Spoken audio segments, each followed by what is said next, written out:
Hey guys. Hey. Hi guys, how are you doing? Good. You well? Yep. Oh, the usual suspect, Paul. Yep. How's it going?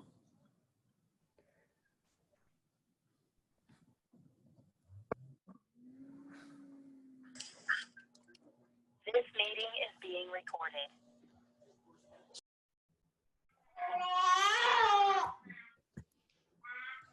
Hey, how's it going? Guys, Hey, Paul. Hi Paul. you all right? Yeah, I'm very well. Very well. You? I'm not too bad myself.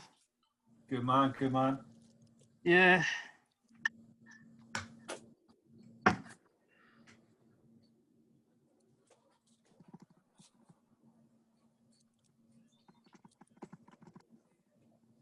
And my volume up. Hey? Just turning my volume up. If you saw my hands doing something on my computer. So I enjoyed the gig earlier on. It's pretty good. Yeah, it was, wasn't it? Yeah, I enjoyed it. I must say. Brought back a lot of memories. Seems Joe Gooler, she was at it and she was telling some stories on the feed, so it's pretty cool. She's been at pretty much every gig. Yeah. She has It's kind of a running joke at this point. So it was good crack listening to their stories, you know.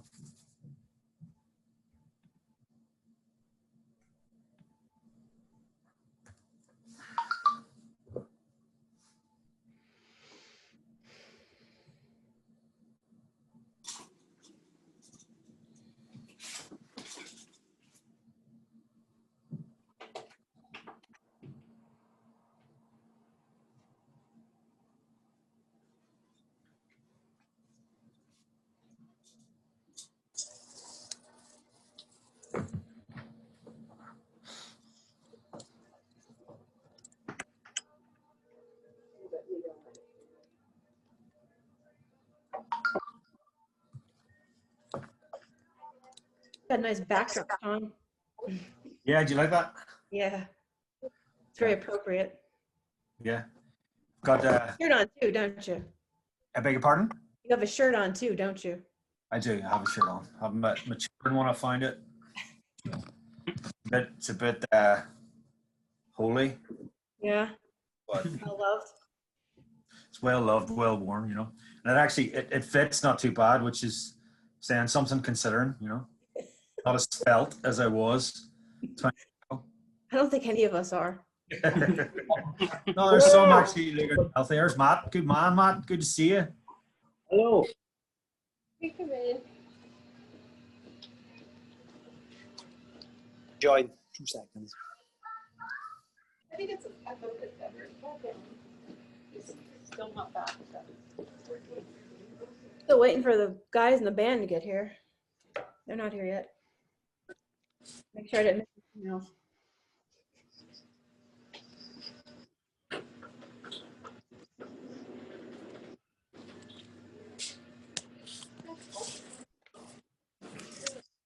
Can you hear me now? Yep. Ooh. That's sounded quite official. This meet has been recorded. Nice shirt there, Sean. Yeah, cheers, Matt. I was saying to the guys it actually fits, which is saying something. Because I'm not as much of an athlete as I was a few years ago. Athlete. Not that I was never an athlete, but you know what I mean. You know. Looking good. You've been giving Discogs a bit of a flipping hammering recently, have you? Hmm? Got water? Hello. Water. I'm a born bastard, you know. On Friday night. Friday night on the water, yeah. Okay. I might be having a cheat night. You okay, Kerry? You're looking pretty stressed. No, There's a couple I'm of all right. terrorists. Hey, look terrorists here. signed in there, throwing some petrol bombs. We have Hi, Joseph. Ian and James wearing masks. Hello. Hello. Oh, Paul and Hi. Julie as well. Hiya. Hi. How you getting on, guys? Looking very, very COVID ready. We are COVID up. Hello, Cara. Hi, Cara. Hi, Lovely Ian. to see you. How are you guys? Hello, everybody else. Hi. So where are you guys? You up in Yorkshire then, in James's house, is it? No, we're actually at Ian's studio in Finsbury Park in London. Oh, nice. We've just wrote a song, So what he's doing there? writing a song.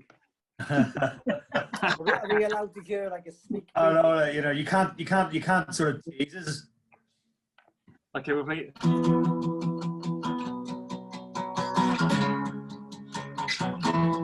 Just keep me on your radar. Just keep me on your radar. Just keep me on your radar. Silence of bloodshot down from above. I wish you luck. I can't give you too much away. I can't remember the words. We have only just wrote it that second ago. Gonna be a hit. Hey, so do that again so I can record it, please. Don't forget. No, Sean, this meeting is being recorded. Don't forget. You can't get fresh with that, can you? Just literally playing brand new songs in seconds. That's fantastic. Exactly. You had the first listen of it. A global premiere Nice. Awesome. of our new song. And all the people who haven't logged in missed it. Oh, darn. We can do it again. I'm sure you can. I hope you will. Sounds good. Wait to press record. Hold on. Right. Go. I mean, it looks like, it's after 3 o'clock and it's, looks like it's a small group today. Oh, well, nice. It's an Fine. intimate. Yeah, that's Quality group, that, Karen. The intimate. Quality group. It's good. Sorry, you're So, looking less stressed. if it's gonna be smallish, should I still mute everybody or are we just like gonna talk No, or? free for all. Hi, Sarah. Hello. Hi. I mean, do you want it to be a free for all? We can do, whatever. Well, shall we see how we get on? Kerry, you're the experienced one in these issues, so we'll I have the mute all button at my fingertips, so. You have the power, so Yes. you can kick us out and mute us. Too much power's not good for you, though. You know, Go ahead. goes to your head. Yeah.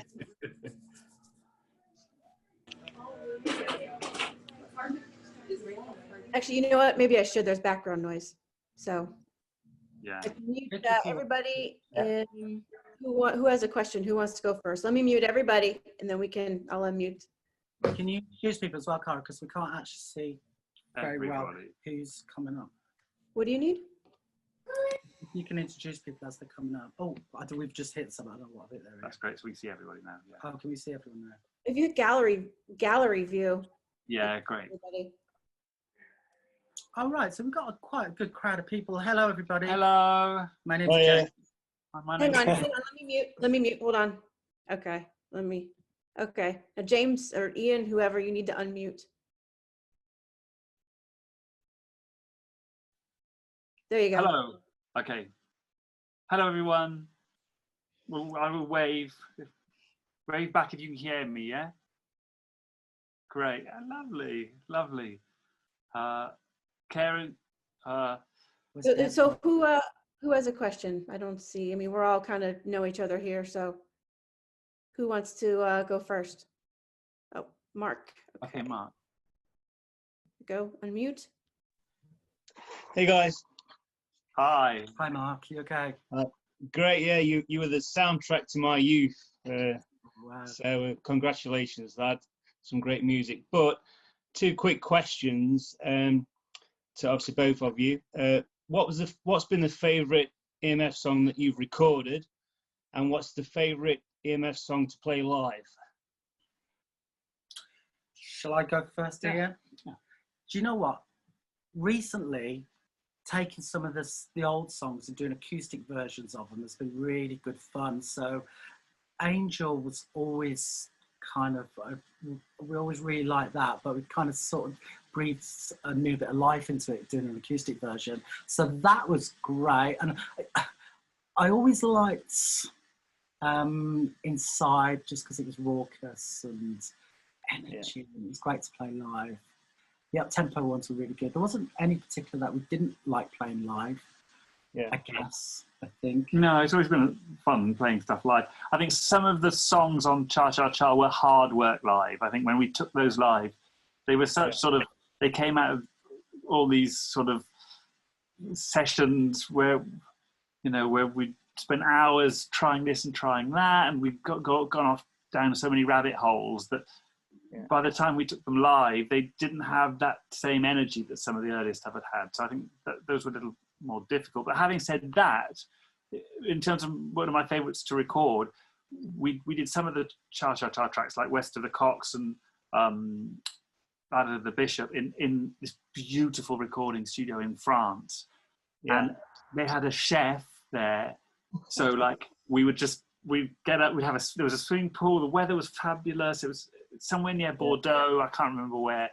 And we'd have a swim, and then we'd go and work on the songs a little bit, and then we get this call, oh, the food's ready, it's dinner time, and out you go. And the French way of life would be like, you'd have to, you know, have some wine and have some nice food, and sometimes we'd go away for hours and eventually get back into the studio about midnight and do some recording. And that was, I'm not sure it produced the best music, but I was going to say that's probably why that album sounds exactly. I think it's incoherent. It's a little bit too much good food and wine and it looked like you guys had I guess a lot of fun, or it was more relaxed when you recorded Cha Cha Cha. And I remember kind of as a teenager there was this kind of pressure, seemed to be a pressure on you for Stigma, even though it was more kind of had more clear direction. I guess Cha Cha Cha went off on a few kind of tangents, which were great, you know, as a fan.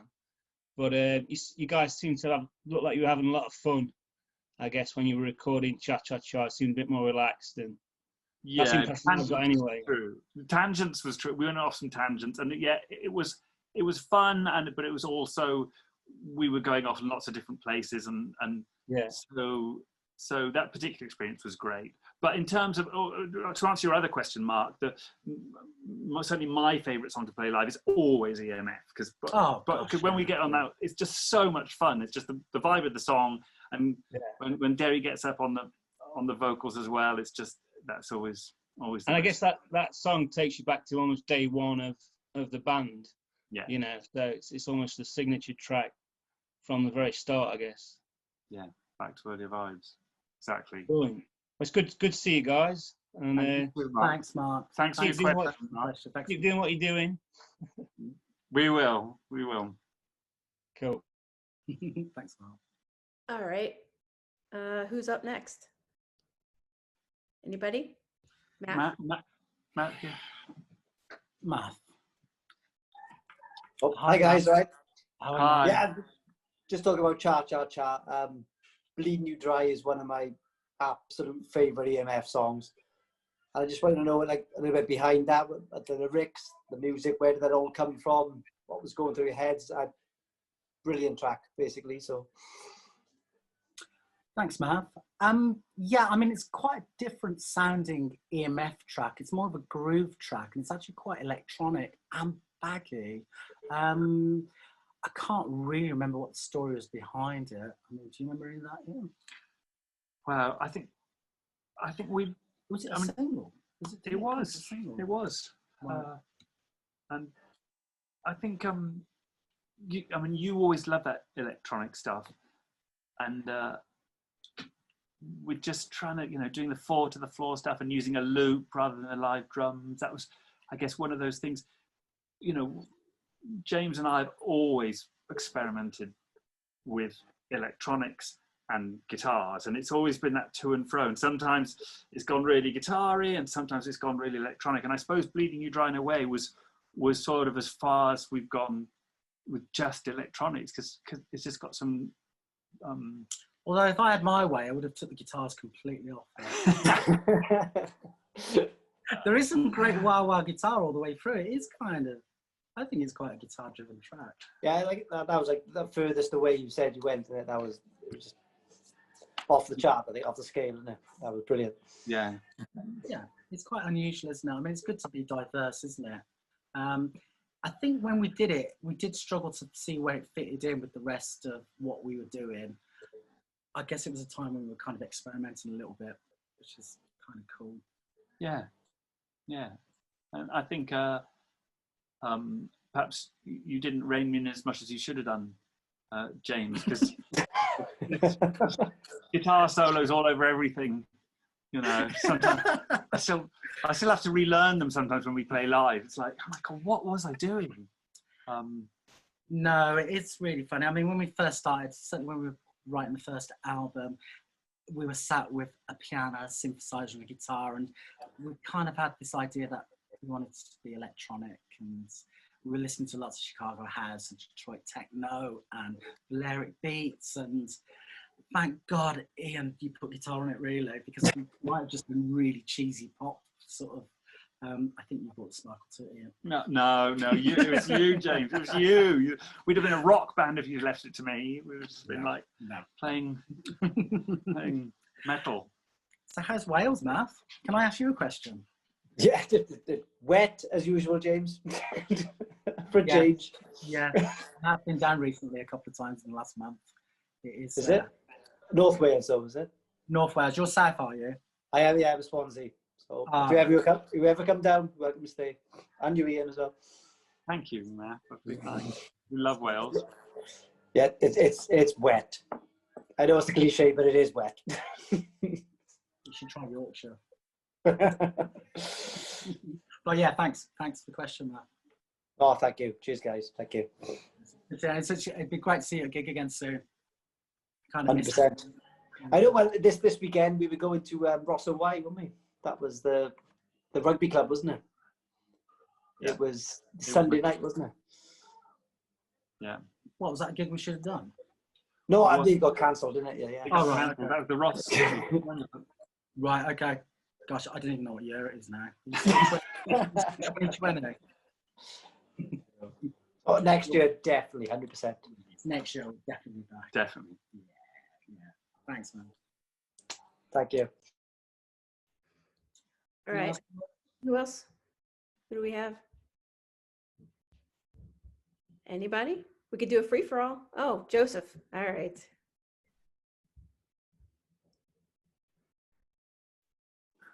Hi, Joseph. Hi, Joseph. Hi. So curious, as sort of just songwriters, but then also being sort of in a collaborative band, what has the process been like when you all can't get on the same page, where you're like, okay, this is good, this is going to be the direction, and then suddenly someone's like, no, we're not done yet. You'll hear some bands are like, oh, we wrote this in the morning, recorded it that day, and we were done by midnight. And other bands are like, we spent 5 months just talking about, a 10-second drum break or something like that. Can you talk about maybe one of the songs that was the most challenging collaboratively to get through and get everyone to say, okay, this is good, and now it's complete, versus, no, we can keep fine-tuning this? I think the 3 albums were a very different process, the way they came together. I think the first one, Schubert Dip, it was song ideas from Ian and then a little bit from us, then taken in and developed. Certainly Stigma, we did it all in a rehearsal room together.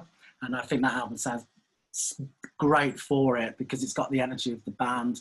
And we all sat there and worked through the songs, worked through the arrangements and the structures in the room, with Mark on the drums and Zach on the bass and Derry on the keyboards. And that was kind of how organically that record was made.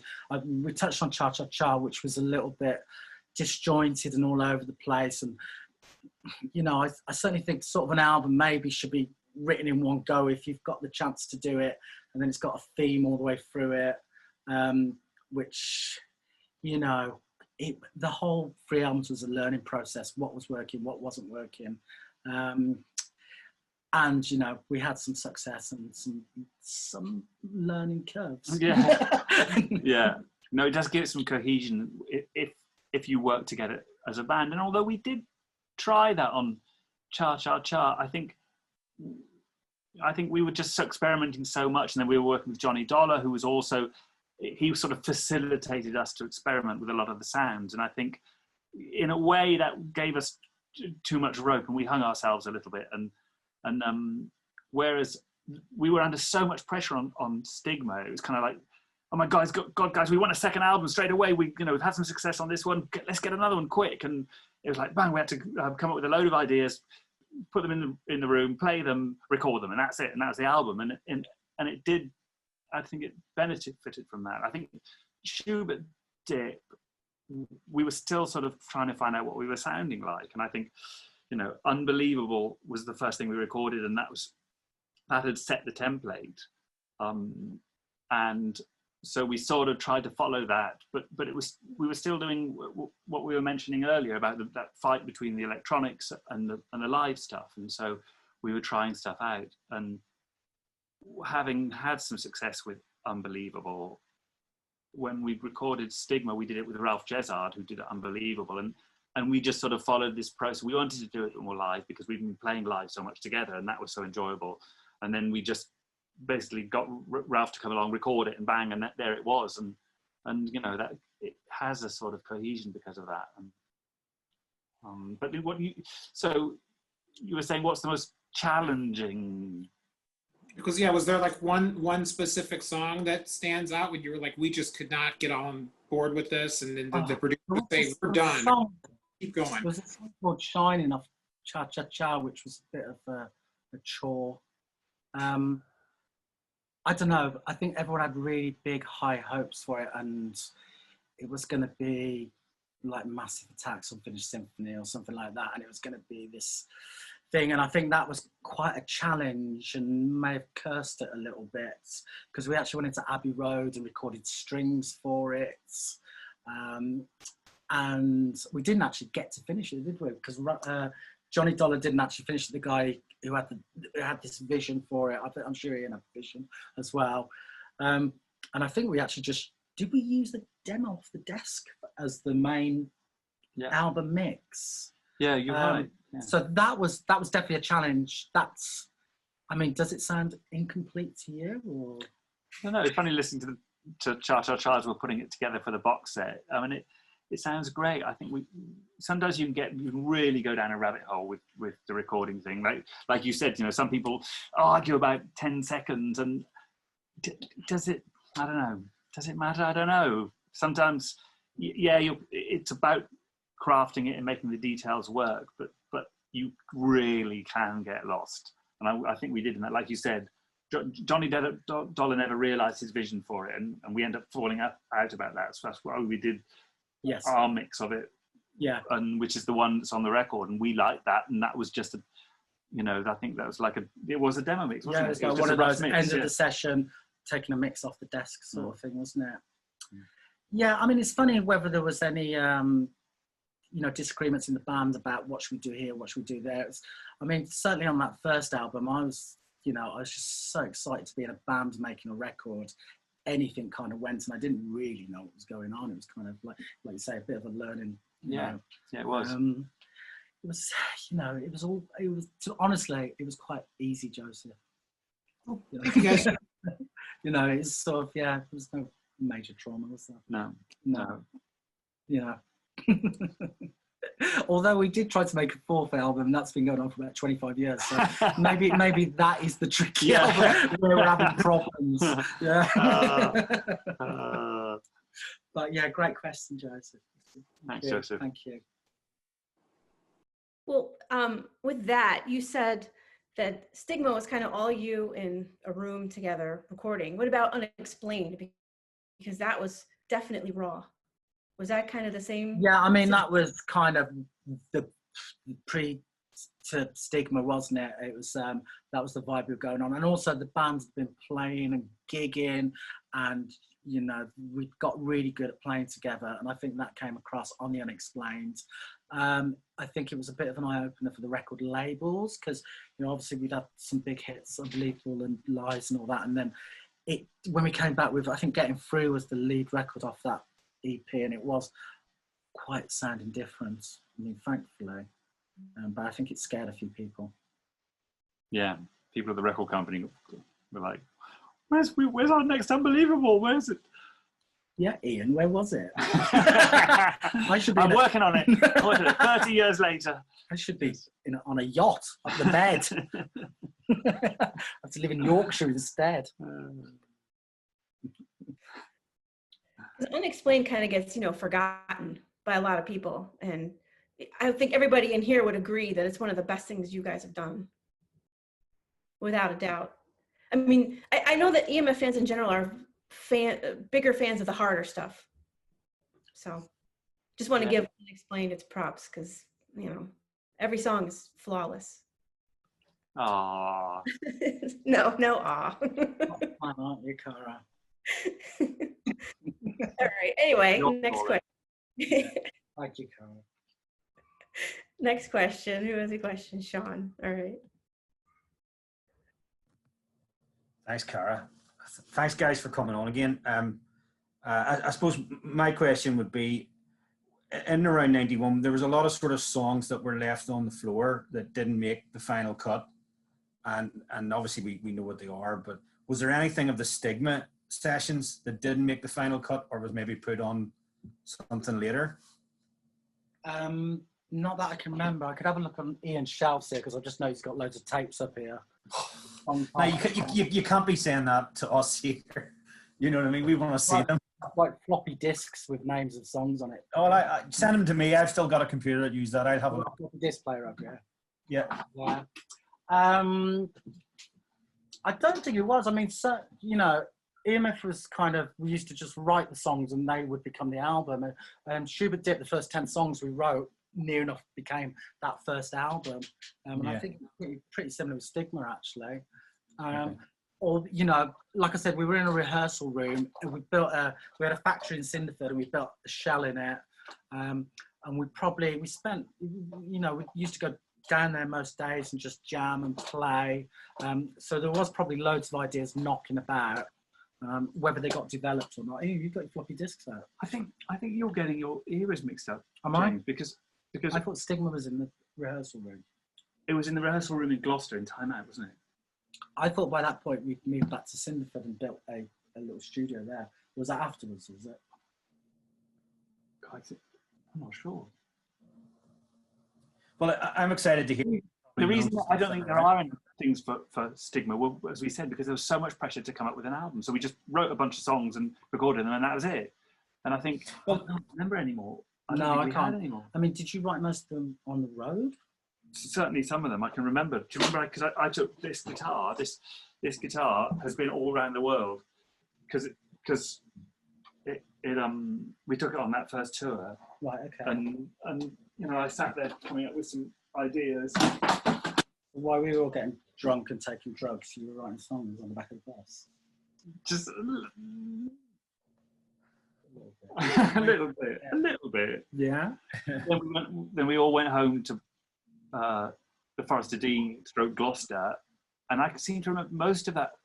The writing for that was in the rehearsal studio where we'd been before, and then the songs that all got lost from when we were jamming in Cinderford when we built that studio are what's going to be on the B-sides and rarities record of the final box set.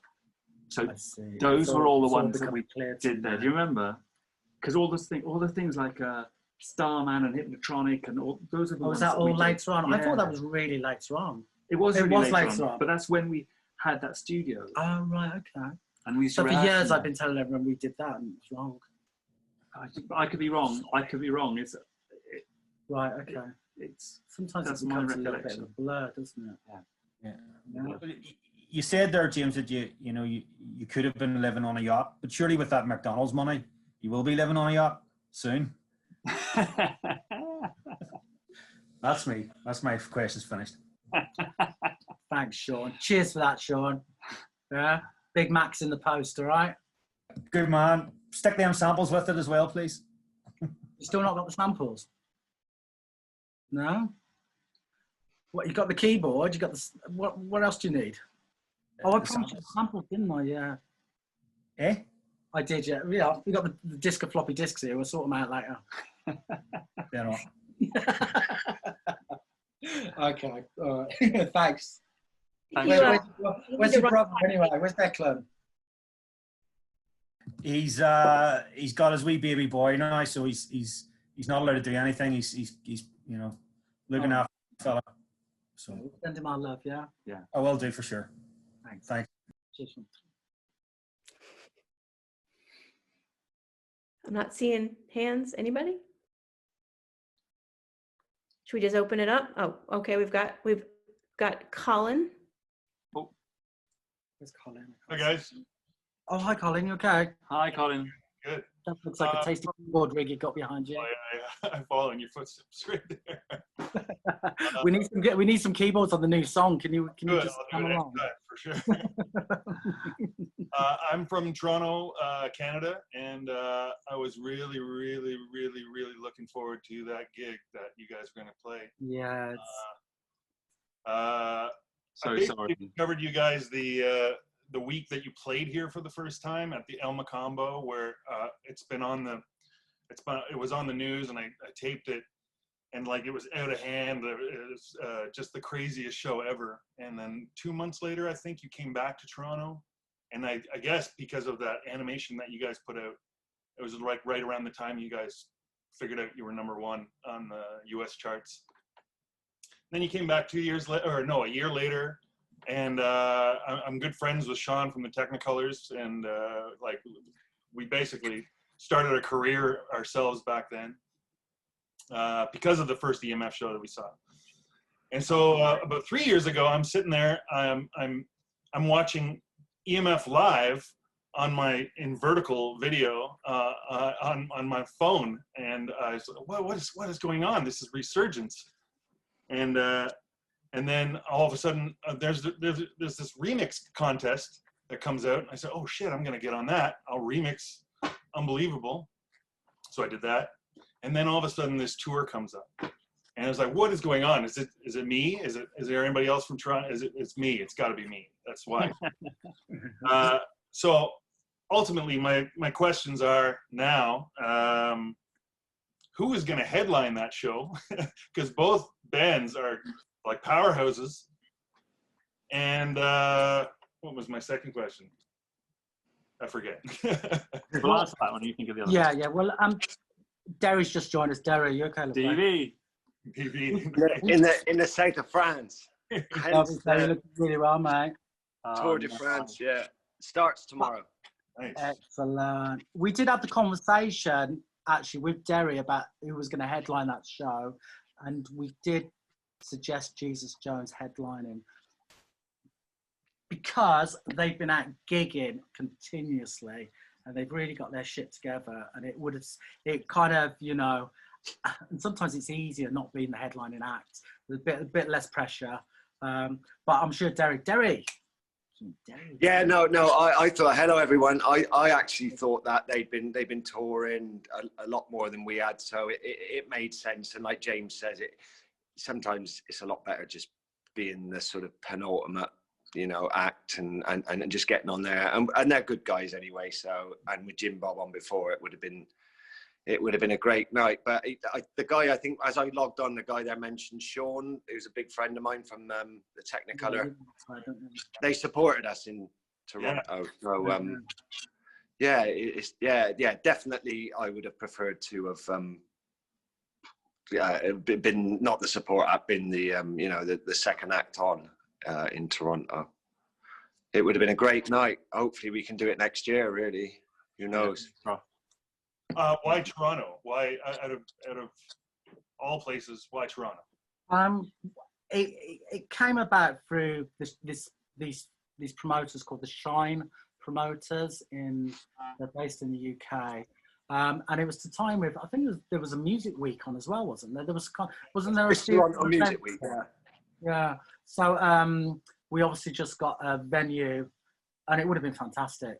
Totally. Yeah. And I think, you know, we were going to stay a little bit longer, and I think you were going to make a complete trip of it, weren't you, DJ? Yeah, sadly, yeah. But see if we can do it next year. Is the Massey Hall still a big venue in Toronto? The Massey Hall? Yeah, it's pretty big. But what was it, the Anford Music Hall that you were going to play? We played there before, right? No, you played Concert Hall, which was down the street, and then you played Opera House down the street. But they're the exact same kind of venues, totally the exact same kind of venues. And the Garrison, is it there that Sean was telling me, the Baby G and the Garrison? I mean, because we were thinking about doing a show at the Garrison. So I have had some contact with Sean. He says things are not great. Obviously, as everybody knows in the music industry and live, it's not been. I mean, that's luckily we don't really. Unluckily or luckily, we don't do that many live shows a year anyway. So, but yeah, it's a shame, really, real shame. So, is it getting any better out there? Well, it did. Like there was a big break in terms of saving half of the venues in Toronto just last week. So Sean actually just posted about that, and so he's keeping his bar alive and his 2 bars alive.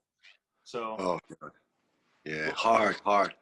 Not too many cases here right now, so we're pretty good.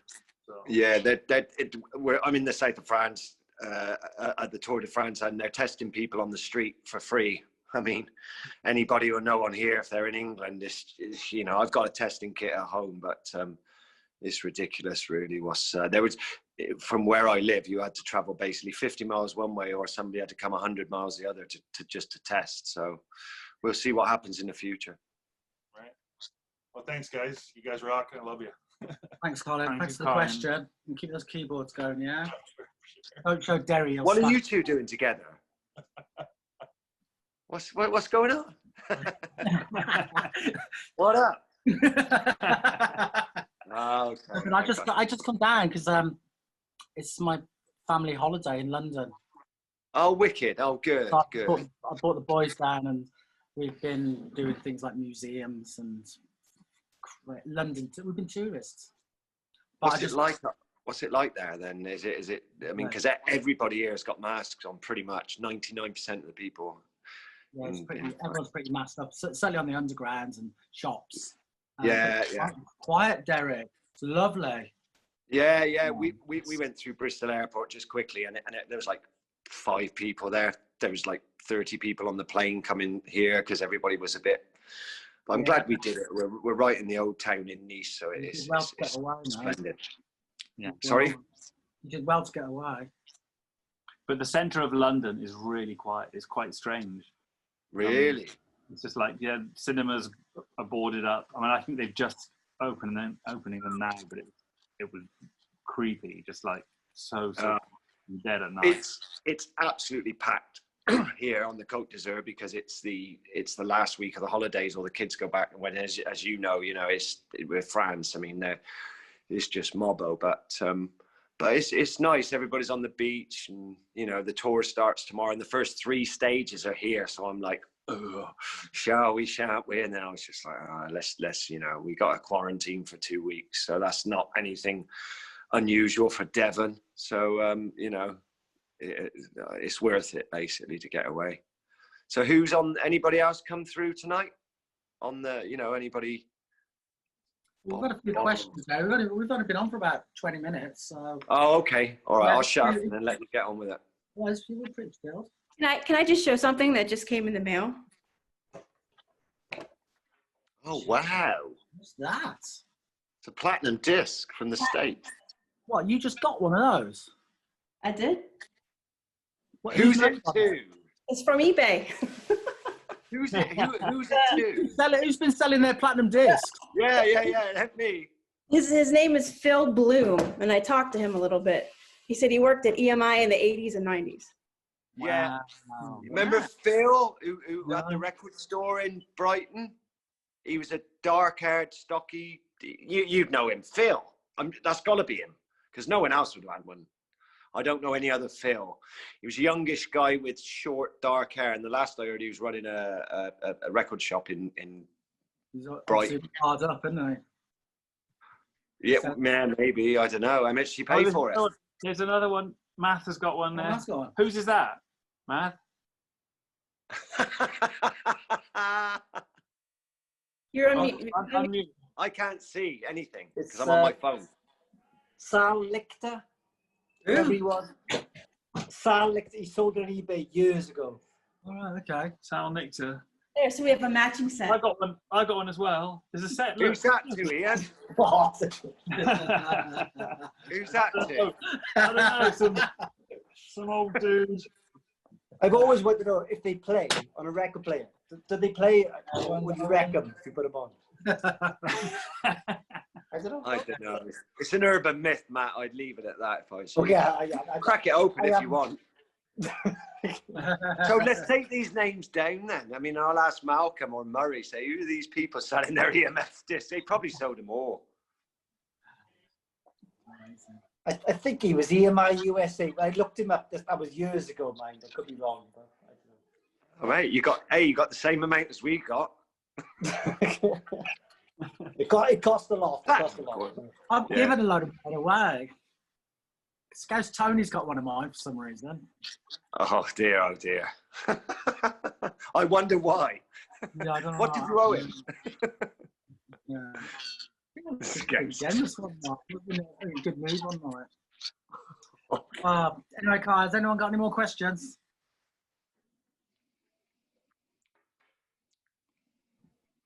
Anybody? Yeah, go on. I don't see hands. Oh, any questions? Like Julie there. Hi, Julie. I got my glasses. No, I can't see. It's just, that's blurred. Sean was trying to show me up with his poster, so I thought I'll move upstairs to the. Good. I was going to ask you about that one. That's like a Spanish one, right? It is. It's Valencia. Yeah. Valencia. Yeah. When we brought Mum and Dad along as well.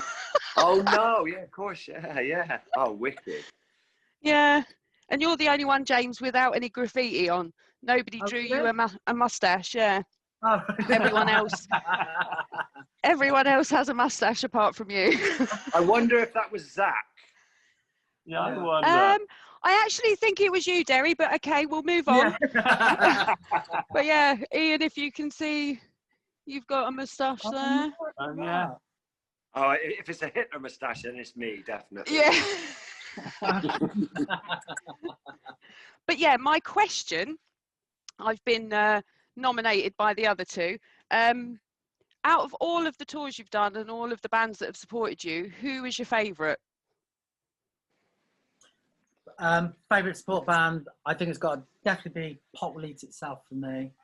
Just because they kind of taught us how to party. We were young, innocent kids until we met them on an American tour, and then all of a sudden I was just like, fuck, is this what you do in a band? And it was like, that's when the riots started. Remember, James, when you smelt Clint's mic sponge and was sick? They were animals, weren't they? They were proper animals. we used to do this thing because we had two tour buses, and then when we used to go from town to town in America, we used to just, the people who wanted to stay up and party went on one bus, and the people who wanted to sleep went on the other bus. And like some of the journeys, that one from LA to San Francisco, it's like, it was just mayhem. All the air conditionings were ripped off the roof in the bus. There was like some sticky drink everywhere. I woke up in the morning, opened my bunk, and there was Graham Poppy just laying on the floor in the aisle next to me. Do you remember? Were you on the bus? I went to LA with them, and their air conditioning actually broke down. And out of all the places in the middle of the desert where it broke down, there was a house about a quarter of a mile back, and it was 112 degrees. And there was a little American bar on the side of the house. Only the poppies could break down in the middle of the desert. But of course, Fuzz being Fuzz, they couldn't get a guy out there. They had to like helicopter a guy out to the bus. We were dying on it. Fuzz got under the bus and fixed it. Brilliant. Because of course, Fuzz is a bus mechanic. He's the UK best mechanic, isn't he? You know what I mean? Yeah. And he fixed it. He said, don't worry about it. He said it was the hottest job he's ever done. And they were all at the bar just getting pissed, weren't they? Yeah, and it was like, you know what they're like, oh, get allowed in the bush, bloody hell, look what we found here. It's like straight in there. Like, a bloke on a rocking machine, a rocking chair, outside, and the old Budweiser. It was just surreal. But no, they were definitely they were really good fun. Jim Bob and Carter were great. They were great. Although when they came and joined us a few weeks earlier, we'd done a gig with them in London at the to UCL or something, one of those gigs, and Jim had incited all his fans to throw plastic bottles at us and really give us a hard time. So, We gave as good as we got, though. We gave yeah, as good. yeah, we held our own. Yeah. I think Jim Bob was a bit worried that we were going to kind of lay into him when he turned up, but that turned out really nice. Made some good friendships there, didn't we? Yeah, absolutely. Yeah. Great times, those tours. And don't forget, we did the tour in Europe with the Poppers as well, didn't we? Yeah, I remember the gig in Paris. Okay. Yeah. I don't. Yeah. But what about you, Julie? Was there any particular support bands that you enjoyed? I think when we had a chat about it, I think My Life with the Thrill Kill Cult was probably. Oh wow, yeah. Yeah. And they were lovely. Yeah, they they were were. a great bunch of people, really fun and up for it. They were quite scary to start, weren't they? Yeah, with the whips and the yeah, it's American. Well, they ended up not bailing her out, but my mum got clamped outside Nottingham, and their tour manager ended up paying to get the clamp released because she didn't have enough money on her. So. Oh, wow. It's amazing. Nice. Yeah. So yeah. But they were our favourite. Levi, the bass player. I'm friends with him on Facebook. Oh yeah, that's He right. was great, wasn't Yeah, Wow. he's the rain. Excellent. The Thrill Kill Cult. Yeah, I'm sure they're still going. Actually, I think definitely. Yeah, no, they are, because I got a friend in New York who went to see them.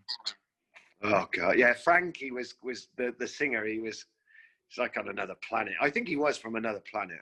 Definitely, he was one of those people, wasn't he? Yeah. He's great. Thanks, guys. Appreciate that. Thanks, It's Julie. lovely Thank you, to love to everyone. And Sarah. They're all on. They're just too scared to speak. Oh, come on, guys. I saw Margot Dench Garcia. It's coming up on my iPhone. That's because this is my daughter's Zoom account. Oh right, okay. This is the account we do has homeschooling on. My daughter's 5, and Of course. my life. Like she's a bit young to be on a chat room.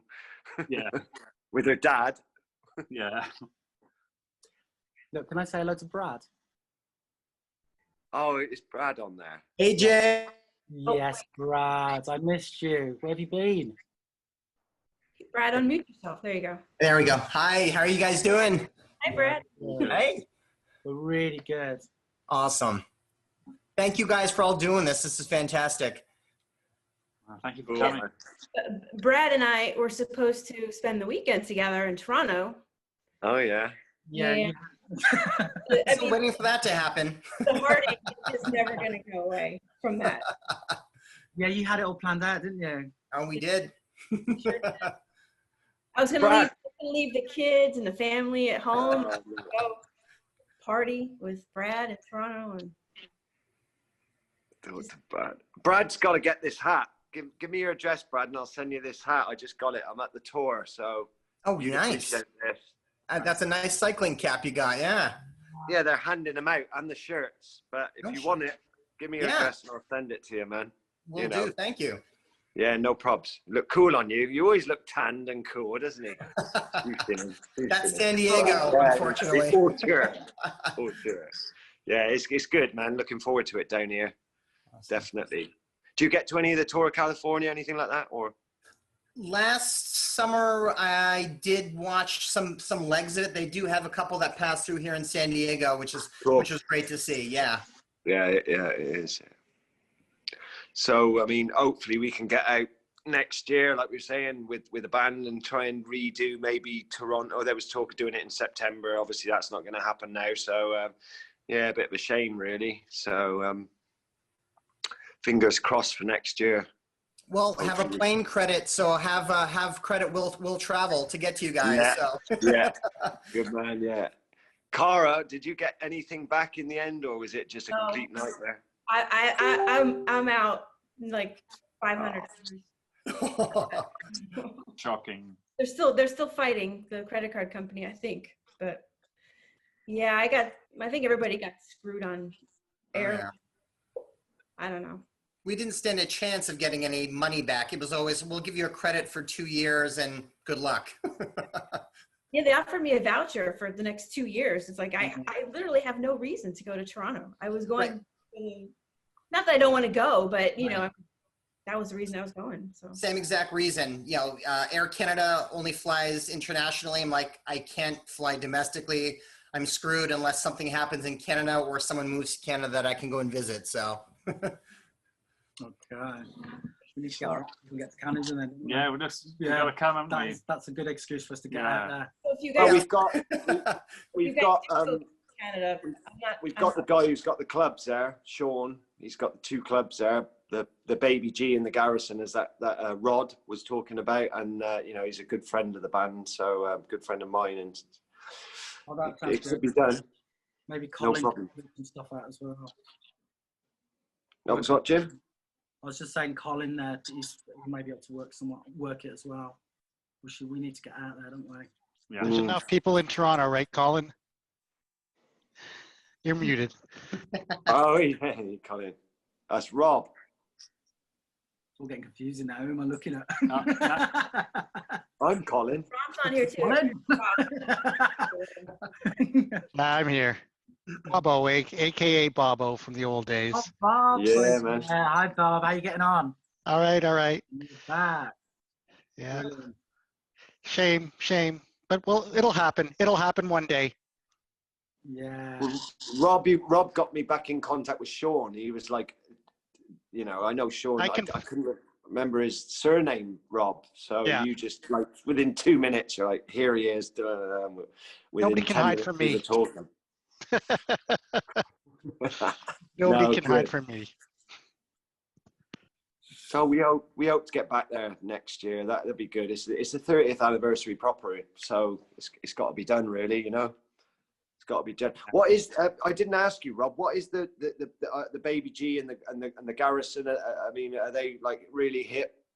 Good. Garrison. I know of the Garrison. Colin, you may be able to comment more on that. I'm out in the suburbs now. I'm an old man. Colin, sorry, I called you Rod. Garrison's the bigger club. Yeah. BBG's just the smaller club. Garrison could facilitate basically your first gig. It's the same size as Elmo. Elmo, yeah. So. Oh right, that was a great gig. I've footage that I should upload for Kara actually, like from an old footage. You guys are just going crazy. The whole place is going nuts. People are breaking. You're breaking your keyboard over somebody's head or something. I know. Yeah, I know. I saw the footage and like 30 seconds. It wasn't even 30 seconds. Like 10 seconds. That was enough to know how that gig went. It went from 0 to 60 in like 0 to 1 second. Yeah. I think as soon as James opened his mouth, it was like the floor erupted. Yeah. Great. Awesome. And then the all after those party gigs on that small tour were like that though, Rob. All those, I think we did the Whiskey a Go-Go, the DNA Lounge, the Marquee in New York. Because we were the tail end, weren't we? Toronto was the last stop. Really? Because I think you were flying home because DJ Milf picked up a mixing station and he was like, "It's a North American plug," and he was like, "What the fuck am I gonna do?" Oh no! Yes, of course, Milf was on that. Yeah. What was he trying to steal it? No, he picked it up. I don't know where he picked it up from, but he looked at the plug and he goes, "What the fuck is this?" Because our plugs are tiny compared to England's, and he's like, "How the fuck am I? Can I get this to work back home?" And he was just freaking. Yeah. He probably wanted to steal it. Yeah, totally. Take it home. Probably came out of the Elmo combo. Yeah, definitely. So who else is on here as well? Any of the old gang? Jason is in Australia. Good old Jason from Australia. Do you want to talk, Jason? Go ahead, unmute yourself. Yeah.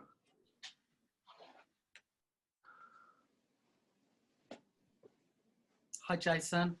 I can't hear Jason. Hi, Jason. You're still muted. You seem to be muted, Jason. He's on. There you go. Sorry, It's 5:50 a.m., so I'm not thinking too clearly. Good man. I haven't got anything specific to ask because I'm just not quite awake. But I just wanted to say hi, ID. Can't believe I'm talking to you, and of course James and Derry. I've spoken to you guys before. Not brushing you off. I We're can all views. love you guys, but Yeah. ID. Just thank you so much for all the music and especially Stigma. Everyone knows how mad I am about Stigma, but I'm just so in awe of everything that you guys have done, and it's hard being here in Australia, but hopefully you can come here one day, or I can come to you guys one day. Thanks, Jason. That's lovely. Yeah, well, that would be lovely. You're a long way away. I know. But we did have the chance to go. Didn't we? I know, but It just didn't I was work in time-wise.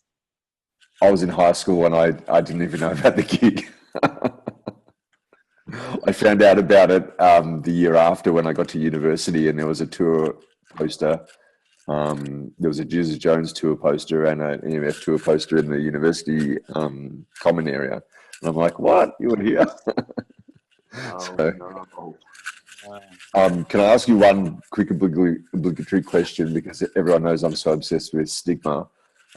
Just wondered if you had any quick reflections or thoughts you could share about creating that amazing record that just means absolutely everything to me. I seriously listen to it multiple times a week, and my phone ringtone is Arizona, and that's my favorite song of all time. I do often tear up listening to it. It just takes me to somewhere absolutely amazing, and just wondered if you could share any thoughts on Stigma. Well, James should tell you about that, because James wrote Arizona. So, and there's a bit of a story behind it, isn't there, James? Well, Derry said this last time, but I can't remember any story behind it. What is the story behind it? Well, there was that bar in Camden called Arizona. That's what Derry said. I was always under the impression that it was. No, Yeah. it was more about, because I was living in Camden, and I think the first line is, here with my close friends, we haven't exchanged a word all night. It was all about just being in that party mood and lost in the moment. And it's totally like you, James, to say something like it's just about a bar in Camden. Do you know what I mean? Isn't it? You know, it's just. Yeah, I'm not quite the sure. The Forest had all that type of thing going on, you know. Sean Ryder's down the Swan and all that. Yeah. But what specifically does Jason want to know about Stigma? There must be one thing he really wants to nail, you know, about a lyric or something. I mean, have you got a favourite song off the album, Jason? Yeah, my favorite song is your favorite song, James. Look at that. Arizona. Apart from the other one. What about She Sorry? Bleeds, though? Because do you know the song She Bleeds? Yeah. I always find that really difficult to sing, because it's about Ian and some girl he met in a railway. Was it planes? An airport? It was sort of about all the girls I met, I suppose, and it was like. Oh, was it? I thought it was about your wife now. No. Oh, yeah, sorry. Yes, it was. Thanks, James. Thank you. Yes, all right. Thank you. No, it's all right. She's doesn't fully want- aware. Yeah. I always thought it was about the Mile High Club. I mean, There Here's a killer track, isn't it? And Is it? I don't know how Derry got away with the samples, because every time I listen to They're Infected, all I can hear is loads of Stigma samples. And I'd love to know if he ever cleared the samples or anything. I met Matt from and he just gave me a sideways smile, really. I said, look, you do realise, and he said, yeah, I have heard somebody Callie told him he didn't care. He's such a cool guy, and he Matt Johnson, he just didn't care. But I don't even think I put the KLF samples on the chorus of did you do it either? Yeah, on there here, you know, that's the KLF. Yeah, that's the KLF. I thought you did that. But then we got, what's her name to sing it again? What's her name? P.P. Arnold. She was the singer who'd done not P.P. Arnold. That's it. P.P. Arnold. Yeah. You know, she died recently. Recently died, didn't she? Yeah. Yeah, and I did all the like the music that exists and the Beastie Boys little samples that go in there. I never get the credit for the big stuff. It was done by them. Funny enough, I just looked at the credits on the new box set, and you were on there at all. I saw that email today. I saw. What can you say? She's got the KLF. yeah. The Beastie Boys, James Dixon, Ministry. I was gonna say I would love to have a list of all the samples Derry's ever used, because I swear they must be like a Bible. Because if you listen really closely, you can hear some of those crazy samples that I think you've snuck in that don't actually you give credit to.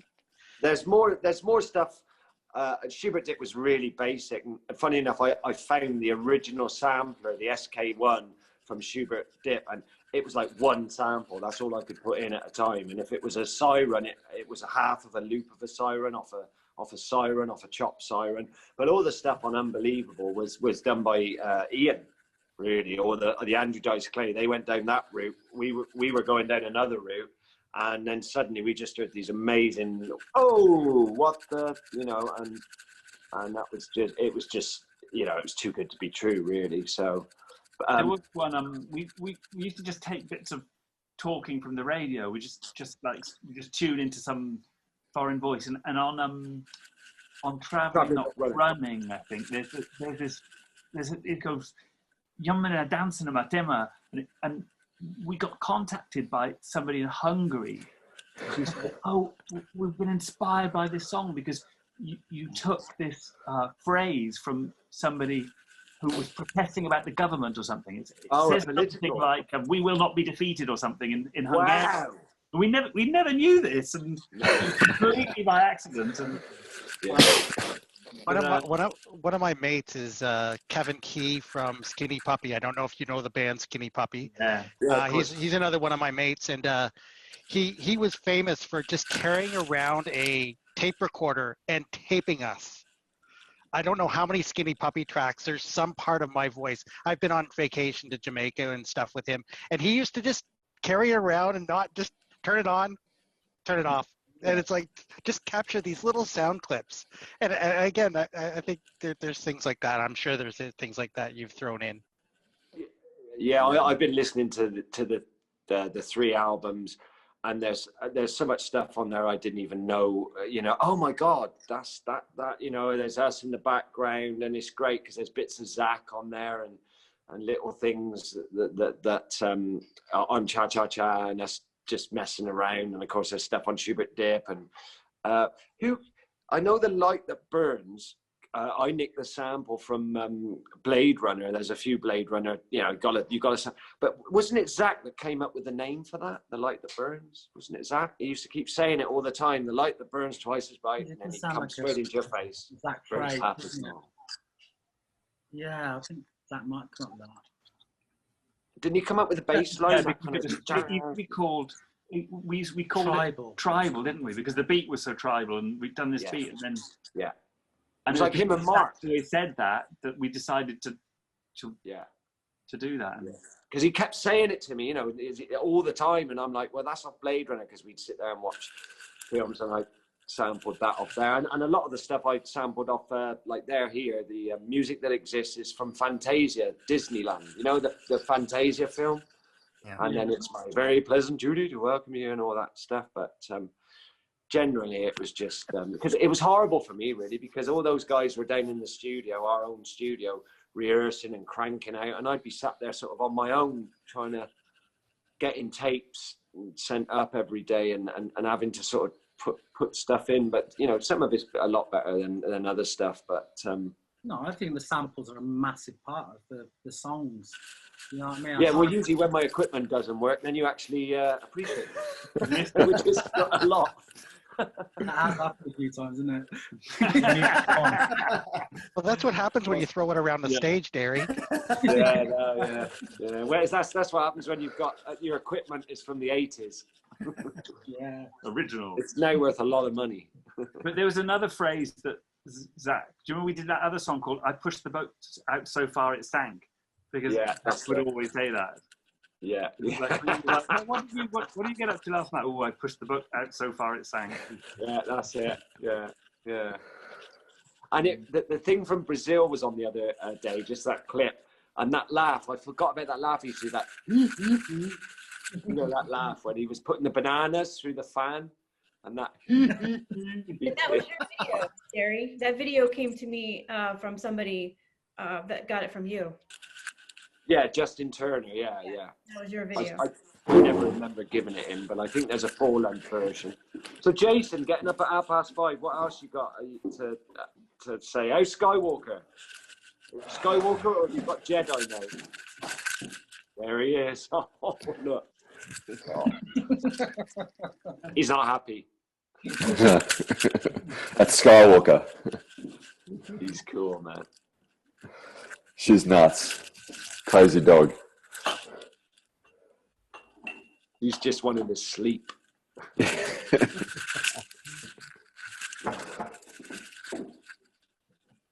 So you got anything else from down under? What else?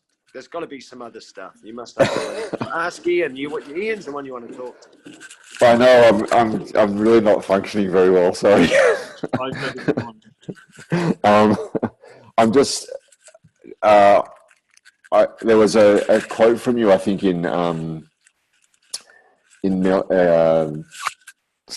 NME or Melody Maker around the time when Cha Cha Cha was released, and you were just talking about the reaction to Stigma not being as successful as Schubert Dip, and mentioning that it was sort of your version of Paul's Boutique, I guess, and just a reflection on the commercial success of it, and whether you sort of tried to steer the band in a direction that was so different that it sort of put off the fans that were sort of, I guess, more into Schubert Dip. Was that sort of in your thinking in terms of how you matured the sound? I mean, I think it's an incredible leap from Schubert Dip to Stigma. It's just like going from 0 to 100 kilometers. I'm talking, I know everyone else talks miles, but we don't talk miles here. But just wondered how you sort of felt about that reaction to the album. I don't know. I think, of course, you know, we'd have liked to have been more successful with the second album rather than less successful, and I think it's always troubled us to some extent. You know, we've always been like, you know, should we have written something more like Schubert Dip? But I you know, I think the fact that we're here now is that there was, you know, there was some democracy in the band, and there was a sense of, you know, just finding our way into what we feel is good. And who can say what's going to be commercial? And I don't know. We hoped it would be. We hoped Cha Cha Cha was going to be our great, cool, you know, Abbey Road album, and that was even less successful. But it's still, you know, listening to it the other day, because we were doing an edit of it for the box set. I mean, it was wonderful to hear it, and it means so much to us. And that's all we could ever do. And you know, in my years in the music industry, I've struggled to control what's going to be successful and what's not going to be successful. But I'm not vain enough to think that I can do that even now, and even after 30 years. And all I can do is do something that feels great. And it's like James was here today and we were writing a song and it felt great. And I'm the happiest person in the world when that happens. You know, there's nothing like it to do music with people that feels great. And the commercial stuff, it's like whatever, you know, if it goes on to do that, and I chased that in other parts of my musical career, and that's just as thankless as it felt with the EMF. And you know, you can work it and try and get there, but at the end of the day, you want to just do something that feels good with people that you love. And Stigma felt so good though, right? I mean, Stigma. the songs on Stigma. Derry, James. Yeah, okay. What did you say, Derry? No, sorry. Yeah, absolutely, totally agree. I mean, we had such momentum from Schubert Dip, where it was so successful, that by the time we started doing Stigma, we still had the momentum from Schubert Dip, because it was like bang, bang, bang, you know. And like Ian said, I listened to Cha Cha Cha the other day in its entirety.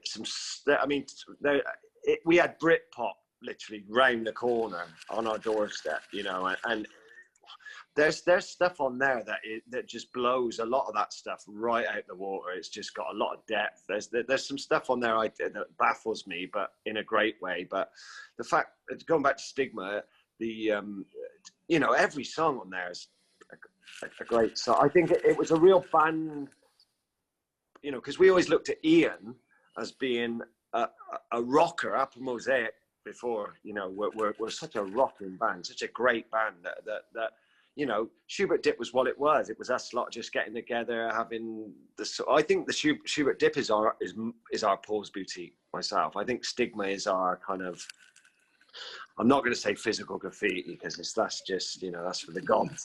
But it was a real band album that there ain't no fillers on that, and Cha Cha Cha's got some great stuff, and the fillers, it makes them, they're not fillers, they're good. There's some brilliant stuff on Cha Cha Cha. There's just it's mind blowing, really. It's interesting talking about that, because we've done a edit of Cha Cha Cha for the box set, and you know, we priced it for 4 vinyls, and if we were going to include both vinyls from Cha Cha Cha, we wouldn't have been able to put the B-sides and rarities on. So we decided we were going to edit down Cha Cha Cha to sort of what perhaps it should have been, which is, rather than 14 tracks, like 10 tracks. And it was wonderful doing that. And we've done a sort of refined version of it with a different running order.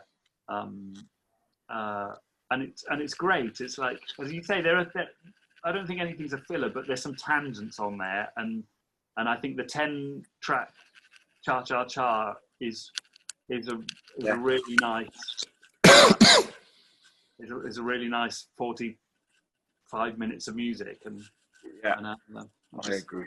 I'll be looking forward to what people think. And I was listening to Slouch, and James on Slouch, that I don't want to hear. Johnny Dollar was, I mean, I know he's a temperamental genius. Most geniuses are, but I mean, he took, I mean, God bless him. He took the bull by the horns, didn't he, really, Johnny? You know, I mean, he's not an easy person to get on with, but, you know, yeah, it was a, I felt really proud about Cha Cha Cha because I was more involved in the process with playing more bass and that, and we were just sort of experimenting. So, you know, Stigma that went before it should have almost been Stigma, Schubert Dip, then Cha Cha Cha, maybe, because we're all rockers, really.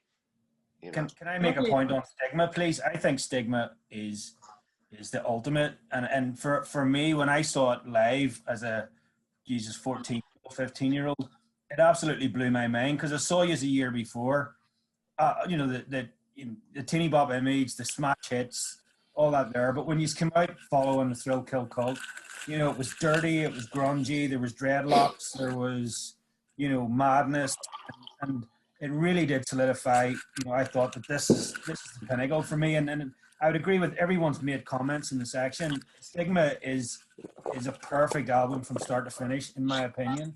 And what I loved about Cha Cha Cha was give me another 13, 14 songs by EMF and another chance to see them live. And Britpop was one of those infuriating things where, you know, it became very mainstream, you know, guitar music. And then if you didn't have that guitar music style, then, you know, you weren't going to be successful. It wasn't about success, it was about quality. And I think that's what EMF were about, quality. Yeah. And, you know, I saw you last year in Fela, and for a 6-song set, fuck me, it was amazing. And that has never left you from all that, from 20 odd years, 30 or whatever. And keep going, lads. I have to see you back in Ireland next year. But I won't have anybody say a bad thing about Stigma. It's absolutely up there. And that's just the end of it. Yeah. No, he's right. He's right. I can't clap with that. And good night. I have to get a bit of that McDonald's money after that.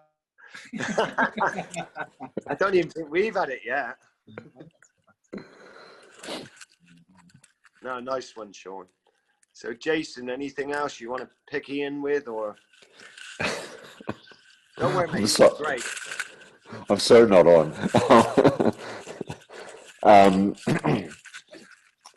Jeez. When are you coming to Australia? I could tour myself. I mean, I could tour the States, Australia, and Ireland, especially. You know, forever. They're just such great places that we've toured. You know, North America, Italy was another great place, wasn't it? I used to love playing in Italy, Portugal, Spain, and you know. But there's a special place for places like Ireland, and I'm not just saying that. Ireland and Australia's always great, and North America. If you need a driver, I'll drive you.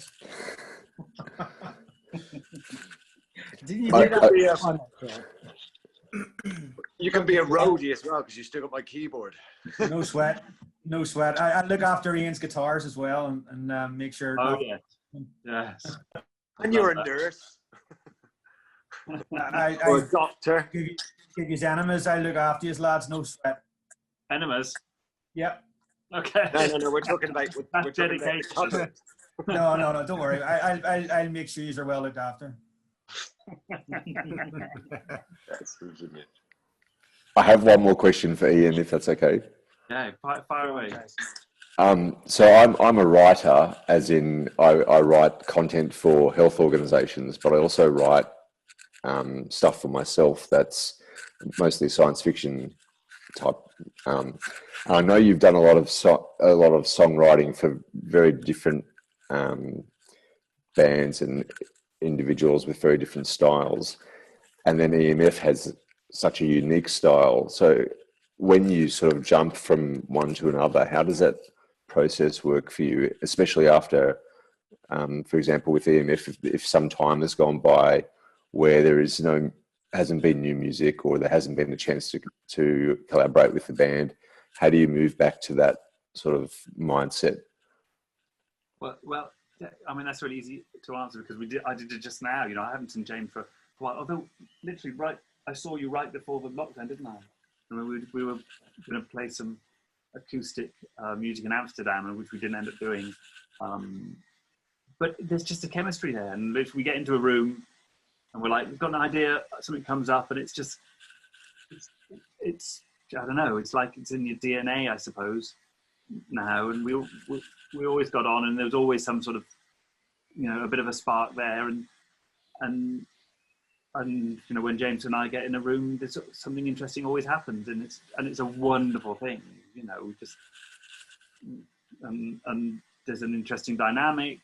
As I said, there's always this sort of electronic guitar thing, and then, you know, where ideas form. You know, it's nice to have.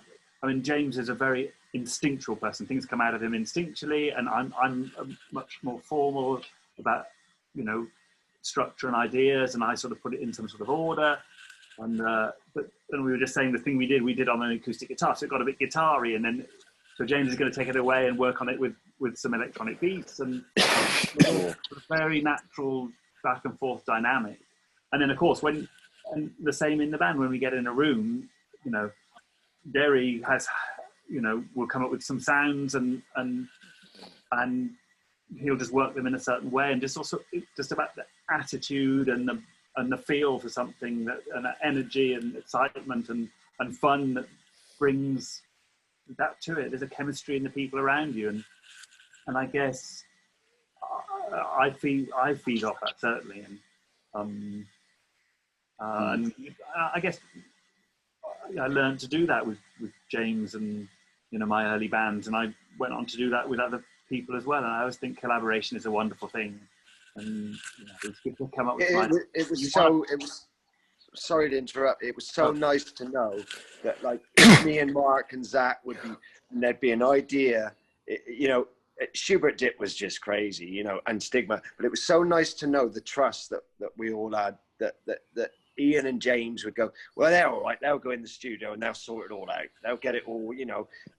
But a lot of the early demos were quite succinct. With they were almost like finished. Ian had this thing about, he'd like just put it together, and then all of a sudden, like I remember Unbelievable and Children, I Believe, and all that. These songs were just like coming out, Jason. They were just there. They just suddenly appeared, and it was so nice. Like Ian was just saying, to have such trust in, like, oh, Ian has sorted it out. If there's any problems, then James will get in there. He'll sort it out. And of course, you've got an amazing drummer like Mark. It was just such, you know, such a great drummer. And Zach would always be like, oh, well, I'd rather play guitar and I'm not a good bass player. But there was the chemistry there. And then knowing that Ian and James could just, oh, they'll knock it into shape. Don't worry. We're all right. We're done.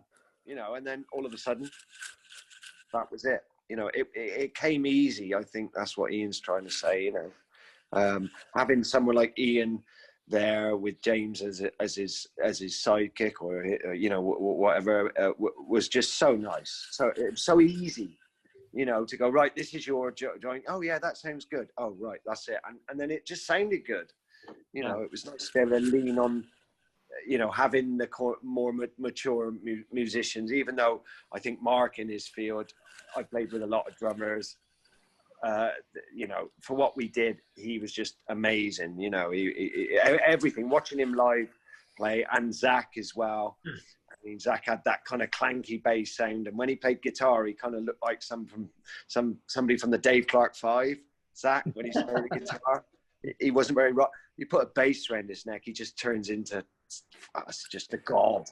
You know, watching him on stage. And I was watching some the other day, and Ian's going nuts. I'm being absolutely crazy. It was embarrassing for me to watch it, because now I'm paying for it in my shoulders and my hips and my back and my legs.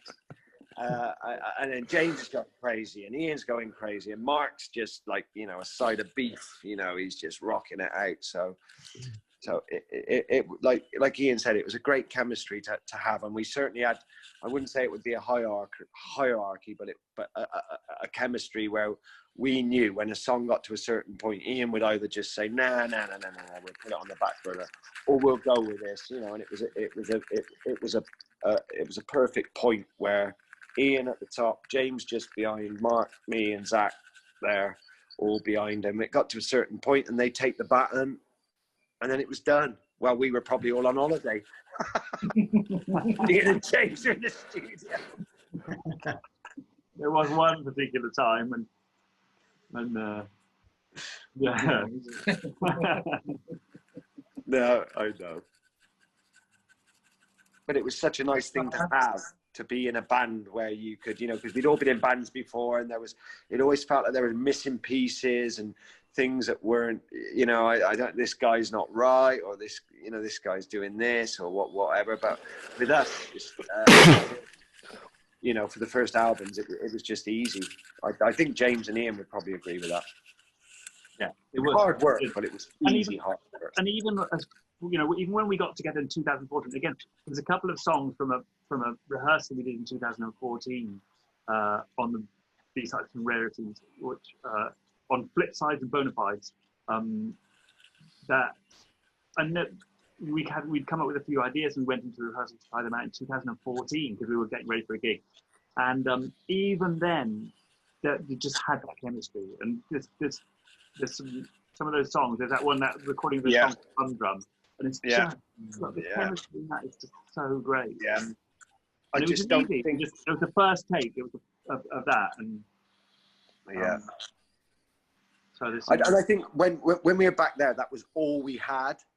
You know, going down the studio in the forest, that was all we did. We didn't. You guys got families, young families. We didn't have the distractions. That was it. We were like, you know, the Five Musketeers kind of thing. You know, we didn't go a day without probably seeing each other. And when we did, you know, there was always this sort of center to get back together, the music, and do this. And I think, you know, every band needs that. Every band needs a whip or something. Otherwise, they just, you know, they don't finish stuff off.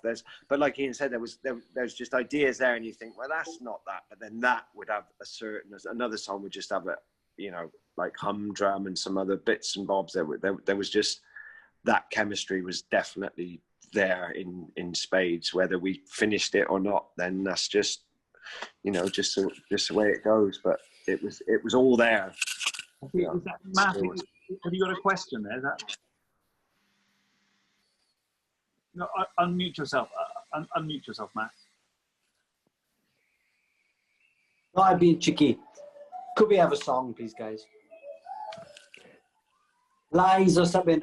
Acoustic guitar, singing. Right. Something like that. Who was that? Please. Ah, yes, Please. Well, whatever Matt, you you tell us what you want and what you want us to do. Oh, anything. Derry, have you got your keyboard set up? I've got it. What you got? He's got it. Sean's got it.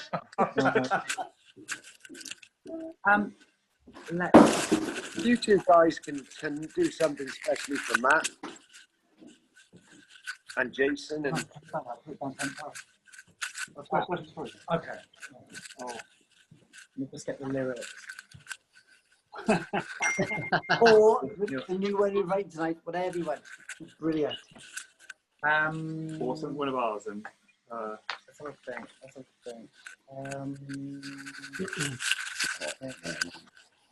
Trying to put us on the spot there a little bit now. Oh, sorry. Whatever. Sorry. No. Got red rag to a ball. You can do it now. Classic, whatever. What do we do live? yeah, I probably half remember it. So it's got we got. It's the thought that counts. You'll be good. You'll be great. And what you said, it was a lie. You said too much. And what you said, it was a crime. I bled too much. With every lie you keep on telling. I bled too much. This time, each time. The harder we fall, the closer we are. Well, I don't feel blue when I'm with you. You said too much, and what you said, it was a lie. Lie, lie. And what you said, it was a lie. Lie, lie. And what you said, it was a lie.